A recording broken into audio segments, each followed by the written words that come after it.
രണ്ടാം ഘട്ടം വലവീശൽ. ഇപ്രാവശ്യം കയറ് കയ്യിൽ നിന്ന് പോരുത് കേട്ടോ.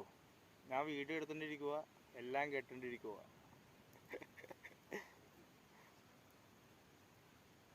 ആ കാണുന്നതാണ് നമ്മുടെ വേണുവേട്ടൻ, സ്വന്തം വേണുവേട്ടൻ, ചീരക്കട വേണുവേട്ടൻ. ചാടി ഓടി വീഴാൻ വേണ്ടിയാണോ നിങ്ങൾ വല ഉൾപ്പെടെ?